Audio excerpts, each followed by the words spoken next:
I wouldn't even say transparency is based on the truth. I think transparency is based on what you know. Some grant makers are not introspective of how their business priorities might impact and how others view them. Like, they might not be aware of it. And I think it's really important to understand that, because once you understand it, it will allow you to figure out where you need to tweak your approach, where you need to maybe address misconceptions, or where you actually need to change your operation priorities. So then it gets you closer to a stronger relationship with the community that you're reaching, but also the nonprofits that are working in those spaces. Hello, everyone. Welcome to the Community Transformation Podcast, where we delve into grants and nonprofit work, as well as relationship and community.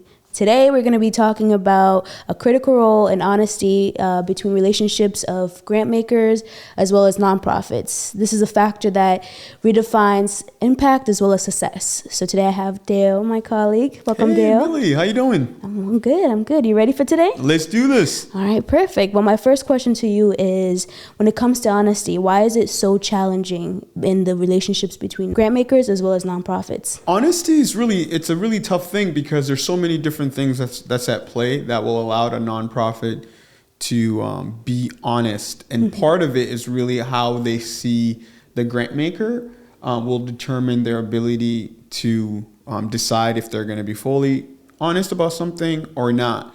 Because what they're looking for is favoritism by the grant makers. So then either if they're cultivating a new relationship or to continue to build on the relationship that they currently have. So sometimes if you know the grant maker, you might not say certain things the way you want to say it, because you're afraid that if they get offended by it, then you might not be viewed in a favorable way. So we see that a lot in a lot of the work that we do with nonprofits and also with grant makers, where sometimes the information or the experience is very transparent to us. We're like, oh, okay, we see what's happening. But then when you see the engagement between them, you're like, well, why are they not just disclosing that at its face value? And then you start realizing that they're walking a very fine line, because they want to make sure that they're still viewed in a favorable way by the grant maker. Can you give tools and kits that they can use so that they can remain honest in their work and their distribution of what they are doing? Yeah, I think it's less about, I would hope for them to be honest. Yeah.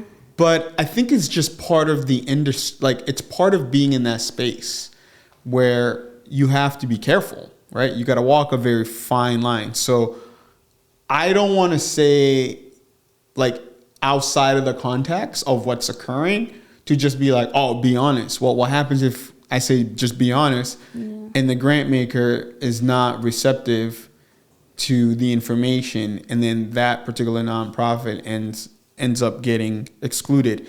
I think the opportunity really lies within the grant maker itself, because with the relationship, they have a little bit more influence and power because they control the resources. So if they can realize that happens at times where nonprofits are more reserved in how they provide information about their experience because they're afraid of how they're viewed, then it's really on the grant maker to really be intentional of understanding what causes it. And then if they need to change their approach and be more transparent to the nonprofits, so the nonprofits know that, hey, even if it's a constructive feedback or they're wrestling with certain things, that one thing will not determine if they're in or not, that there's other things that they need to consider. Because the problem is when these nonprofits are not honest, the reality is it's gonna play out eventually within their relationship, and then you're gonna realize, like, oh well, why? Like, you told us one thing, now you're doing something completely different. So I think it really is on the grant maker side to be aware of that, and I would go as far as, like, in their process when they're gathering information, interview, like, be explicit and say, hey, I know that you might not want to disclose certain things because you're afraid that it might be used against you. But in our grant making organization, we care about the truth and we care about your honesty. So just so you know, anything you share with us will not cross you out, especially if it's the experience of the people that nonprofits are serving. And I think if the grant maker can be explicit about it, then it creates that invitation for the nonprofit to feel a little bit more open to be transparent. But yeah, I think it's there's a lot of nuances there. And I think for us as an organization, we play a bridge role at times. Mm-hmm. We're able to see both sides. And sometimes it is super frustrating because you're like, just tell the truth, right? And then on the other side, it's like on the grant maker side, you're like, are you listening? Like what's driving how you're viewing them, or what's your priority? Like your priority doesn't align with the need. You care about the solving the problem around that particular need. You want to make a positive impact, but there's a gap here. You're missing it, right? So that's what my feedback would be. And I also think that a lot of nonprofit are struggling with their capacity and their influence. Some have great relationships and great stability within their appropriate community when it comes to their relationship with grant makers. But a lot of them are always operating from a scarce standpoint just because they have limited resources. So they're always very strategic in how they engage with the grant makers. But I do think that they come at it at times from a disadvantaged standpoint because they don't have the resource. Mm-hmm. They need the resources from the grant makers. So yeah, I'll be super careful in how I advise the nonprofit than how I would advise a grant maker in creating that space to allow the nonprofit to be more transparent and honest. Yeah, well, let's go into the grant maker side then. Can you explain on how their perception or their preference affects that dynamic and that relationship between them and the nonprofits? Yeah, I think on the grant maker side, there's a lot of moving parts. Some grant makers are more of a family foundation, mm-hmm. or they have funds that's driven by different families. So the family would come and say, hey, we have a trust that has this amount of money, and part of it we want to allocate around this cause and that cause. We want you to facilitate it, and you can get a percentage for your operation. And then some grant makers might become a grant maker because maybe it was a merger of two companies and they left money aside for mm-hmm. something. And then some grant makers are maybe privately run through a business or a nonprofit or something. Mm-hmm. So there's a lot at play there that drives their conditions and what's driving their business priority as well. But I also think that the opportunity is for the grant makers to be able to evaluate what those moving parts are. So then they can figure out how are they positioning themselves to the greater community, especially the organizations that are doing work to try to address the areas that they're focusing on. And I think some grant makers are not introspective of how their business priorities might impact mm-hmm. how they show up and how others view them and see them, and then also how it influences how people show up to engage with them. Like they might not be aware of it. And I think it's really important to understand that, because once you understand it, it will allow you to figure out where you need to tweak your approach, where you need to maybe address misconceptions, or where you actually need to change your operation priorities. So then it gets you closer to a stronger relationship with the community that you're reaching, but also the nonprofits that are working in those spaces. But there's also this very pompous approach that I've experienced sometimes from the grant makers, where they feel like they're the expert. Maybe they've done a couple of case studies. They've hired a consultant to look at an issue. Consultants provided a summary and recommendation, so now they feel more grounded around the issue, maybe perhaps than the folks that are on the ground. I always say that with every research that's done, especially from an external organization, you always have to run that data back to the folks that are on the ground to see if, the similarity, correlations, where it aligns, where it doesn't align. because sometimes the isolated research that a consulting group might do, it's only to fulfill the objective of what they were hired for than it is exactly to dive deeper and identify the multifaceted of that particular community. But grant makers, sometimes they just run by. Mm-hmm. They just take the information and, oh, we did this assessment, this is what we learned, and this is what's driving our bottom line and what we're going to do. And if they don't do that alignment back with the nonprofit, then that's sometimes the things that creates that division or that misalignment between the nonprofit and the grant maker, because the grant maker feels like they know everything based on the research that they paid for.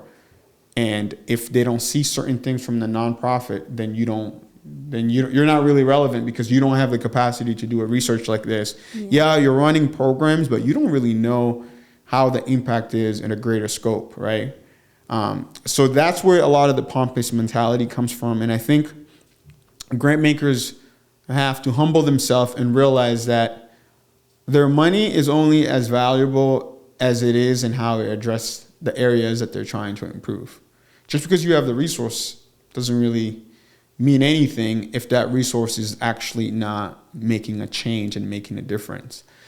So I would say that's where it starts. It starts by putting some measures in place that always checks what's the lay of the land is in the appropriate space that you operate as a grant maker. So part of it is the nonprofits that are on the ground doing the work, but also the community itself, the people that are on the receiving end of those experiences, listening sessions, surveying, focus groups, looking at public data regarding those groups, and to see what it's saying about, how they're navigating certain things. And then taking that information and measuring it against your priorities or how you see things in order to see if it aligns. And if it doesn't align, then that's where the opportunity lies to change the approach that you're taking. But some grant makers, they've been doing this work for so long that they don't feel that it's necessary for them to do that. So then on the other end, it always leaves the nonprofit at the mercy of the grant makers, depending on what the latest initiative or the latest focus that they're working on, which is really unfortunate, because you would think there would be a stronger alignment. Yeah. And you spoke a little bit about consultants. We are a consultancy that does this. Can you give examples or even provide ways that other consultants can enhance that environment to where the relationships between the grant makers as well as the nonprofits can increase in honesty as well as just grow? Yeah, I think, I wasn't trying to speak badly about consultant work, because we are indeed in that space where we work with a lot of different groups, different organizations, different grant makers that bring us in to be a bridge. I think it's important from the consultant side, if you understand the space as you're coming in, regardless of what the scope of work is, before you even accept the project, to really look at what the grant maker is trying to achieve, and looking at the grant maker's narrative around the issue. Because that will tell you a lot in terms of how they see the problem or how they want you to conduct the research. And if there's a disalignment, then that's an opportunity for you as a consultant to say, hey, that's great, that's awesome, but it seems like you already have a predetermined conclusion here, right? Where did that come from? Or why is there such a strong emphasis around this or that? That gives you an opportunity as a consultant to hear from the grant makers where their lens is coming from and how they're seeing the issue, the problem, and what they're trying to achieve by bringing you on. And then if there's areas where you need to fine tune or maybe help them to understand that maybe they are coming at it from a very limited perspective, then it's going to be really important as a consultant to name that from the beginning. Because once you do that, if they still want to go with you, once you start doing the work, at least you can do the work from the most authentic space that accounts for everyone that's involved or impacted by the issue. We do that. That's part of our practice as consulting groups. And there's been times where we've walked away from projects or from when we're in the agreement process, evaluating with the organization if we're the right partner for a project, as we start unpacking it, once we realize there's some of those moving parts are there, if the grant maker is not willing to maybe change their expectation or their deliverables based on some disalignment, we might not take a project on because we know that it's going to impact it on the back end once we start doing the work. So I would definitely ask consultants to really be grounded and don't just chase the compensation for the work than it is the impact and what you're trying to achieve by coming alongside that particular grant maker and what they're trying to learn and try to achieve. And it's an uncomfortable conversation to have at times because the grant maker, it might be a project director or a program director that is really passionate about how they've constructed their scope of work, and you have to, with humility, come alongside and say, seems like there's a lot of predetermined decision or conclusion here, or preconceived notions around certain things. Help us better understand how did you land here. And through that process, you realize that there might be some biases or some perspective that's excluded right from the beginning, then you definitely have to call it out as a consultant. So then maybe they can refine their scope of work or their deliverable. That's really where it starts. And I think most people might not have this conversation in this way because, that's their bread and butter. And it's like sometimes consultants feel like they are also at the mercy of whoever that's hiring them to pay them, so they can finagle themselves through certain things that might be a little wary, but they're like, no, we'll provide the deliverable. Mm-hmm. We'll have a relationship with this organization. That's another one for us to check off the box, right? Where for us, it's a lot different than that, because when it has to do with impact and there's some sort of a solution that people are on the other side of it, it's not really on the grant maker or sometime on the nonprofit. It really is about the people that are most impacted by that issue. So that's why in our slogan is helping to maximize positive impact. But once we've gone through that process with our partners, and if they still choose to stay with us, once we're in the project, those projects end up being super fruitful because we've done it in a very humility and vulnerable way that's driven by the people themselves who are impacted. And so that I wanted to just give some context around that. I know that was a lot, but just wanted to give you some context in how we view our work and how we go about doing it. So what about when you face pushback, especially from the grant makers? Because you could keep going, you feel like you're in their mercy, but when it's pushback from them, what do you do? How do you push back yourself? Yeah, that's a great question. When we receive pushback, a lot of our conviction in our work has to do with the experience on the ground.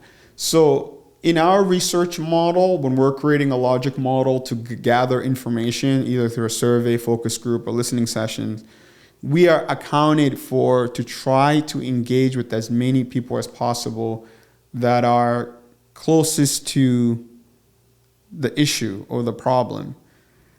So if we've done it right, then it's their stories that we're representing through our work. And then it's less about us. So if we have the data, if we're given a chance to go grab the data, we go and grab it in those various things that I've named. Once we get through the data, that's what all of our work moving forward is grounded on. So when we come back to the grant maker or whoever's hired us, that's our backbone. So we're saying, if we're pushing back on something, we'll say, in our data, in our listening sessions with the community that we went to engage with, this is what we heard from them. This is what the data is saying. And what we're representing in our conversation with you right now that we're pushing back on is based on our data.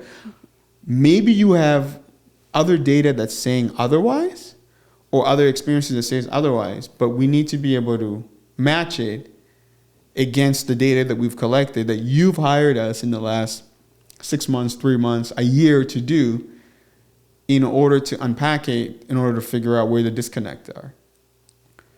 And most of the time when we're going through those frictional conversations sometimes, they might not have a backbone to present against that. So then we try to figure out what's the bottom line here, right? Are they other drivers? Like, there's been times where we've been on a project where after an exercise like that, someone eventually admits and say, oh, okay, well, we already had another objective that we concluded on that's driving the solution or deliverable that we're going to do. And that's already attached in our grant structure. Then I'm like, oh, okay, then you should have just told us that. You made us feel like you didn't know it, but you already had a preconceived conclusion of what this thing is. But now the data is saying otherwise. So what are you going to do now? Are you going to stay stuck with what you were hoping to achieve without the data? Now that you have the data, is the data going to change how you move forward, right? So our pushback is always based on the data that we've gathered. Our pushback is not really based on some preconceived conclusion that we might bring into the work, maybe from another project we've done. And prior to us gathering information, we always say, oh, thank you for sharing with us regarding that. We'll see what the data say, right? So that's always like, we always say, we don't really know the answer to that now because we haven't engaged with the community yet. But once we've engaged with the community, we'll have more to share with you, right? You could be completely right? We don't know yet. But once we've engaged with the data that we've collected, that becomes the backbone. So our pushback is always against what we've learned about the community than it is what we're trying to achieve or whatever that we came into. And I would say, like, for most of our work, that's enough for whoever we're working with to be more intentional on what they're trying to achieve. Also, what's influencing their ideology around something.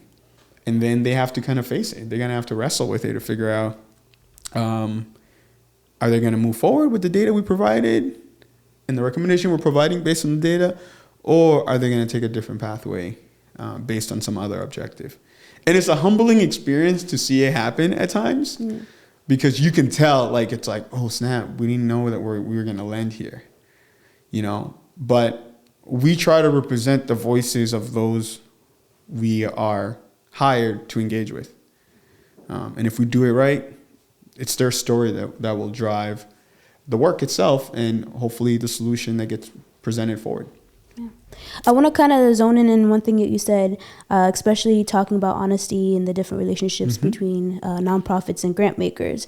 You said that sometimes the grant makers aren't as transparent of what's hindering them and kind of giving that pushback. Can we go into what is the transparency that grant makers and nonprofits should be providing? Like, what would you give, like, the common ground definition of transparency when it comes to this work? Yeah, that's a great question. I think transparency is based on, I wouldn't even say transparency is based on the truth. I think transparency is based on what you know.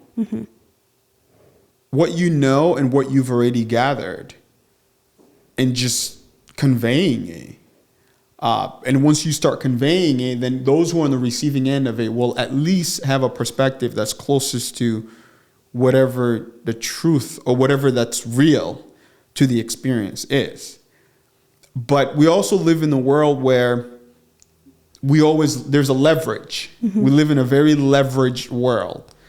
The same way that it is in business, for-profit business, the same way it is in nonprofit. Like, folks are always looking, how do I leverage information I know? How do I leverage the knowledge? How do I leverage your situation, right? So because of that, the truth always gets leverage based on people's interest or what people are trying to leverage for themselves or for whatever purposes. So I think it's really important to be able to identify that for yourself as an organization, what's your leverage, right? What are you trying to leverage? What are you trying to gain by positioning this thing this way, even though the way that you're positioning it might not be the full truth or the truth?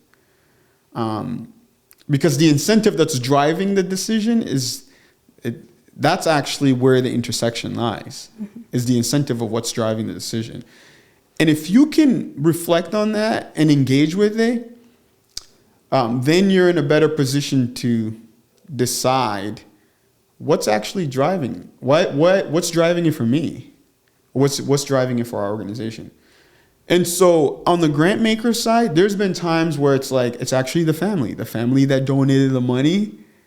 They had maybe they might have been more exclusive in how they defined the issue or the impact or the area where there's gaps, the challenge. And maybe they were also very exclusive to who they wanted to target. So for instance, sometimes there's an age bracket where it's like 12 to 16. Maybe because, I don't know, various reasons. Maybe it was their own child that they went through in the past, the people that left the money aside. So they wanted to focus on their own child's age. That's true, right? So, but that exclusivity ends up becoming a hindrance when it's front facing to the grant maker, front facing to the nonprofit. So the grant makers are facilitating the money, but then the grant maker might not want to disclose that because they're afraid that maybe it's a reputable family or a reputable business. So if they disclose, hey, the reason why it's actually 12 to 16, it's because the family that owns the grant, that's the targeted number, then maybe it becomes a thing. Maybe it becomes an issue where people say, well, look, right? If it's a big company, people might say, reference that company and say, look, this company has great resources that they've given to this grant maker, but they've excluded it to this group or to this age, right? So they don't want to disclose it because they don't want negative narrative to be positioned to where the fund came, because they're afraid that if they're the ones are highlighted that disclosed it, then it might hinder the relationship between them and the family that provided, so they might not continue to run the fund, right? Mm-hmm. So this is the type of stuff that happens in the background. So when it's front facing, they might just not say anything to the nonprofit. They might just, it is what it is. Yeah. And the nonprofit is like, oh man, I know you say 12 and 16-year-old, but for us, most of our clients that we're serving is actually the 17 and the 22-year-old, right? So you're like, can you make any adjustment for them to be the recipient as well? The grant maker's like, no, we can't. Sorry, this is just for 12 and 16, right? Now they're like, oh man, what the heck, right? So you get what I'm saying? So like that's a simple one, but restrictions like that causes these issues, right? It could even be on a cycle of how, it might be there. A lot of grant makers, they have this like 3-year cycle. We'll fund you for 3 years. And those are usually like the larger amount, right? Mm-hmm. Maybe 20,000, 50,000 a year for 3 years. And then on the 4th year, you can't apply. You come back on the 5th year to apply. And then once you get it, then you're in another 3-year cycle, right? But some of those restrictions are like so artificial. Like it's like, so if they've been doing the work for so long and they've been doing the work for the last 3 years, they've showed evidence of impact, why have them wait, for not applying on year 4 and coming back on year 5 to apply, and then for you to fund them again for another 3 years, right? So you see a lot of these roadblocks and restriction that's so frustrating for a lot of the nonprofit. But sometimes those restriction comes from something that was built internally.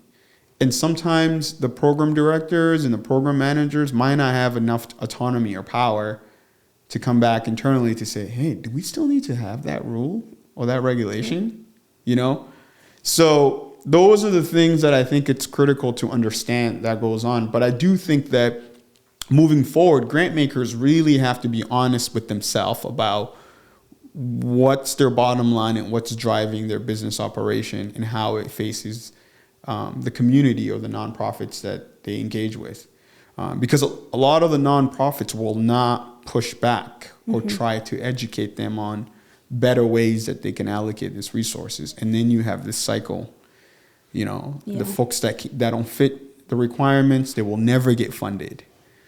So that's why honesty is so important in this work, because you're honest by reflecting on what's driving your business and your operation as a grant maker, but you're also honest on your different moving part as a nonprofit. So then you can be able to vocalize and communicate that honesty.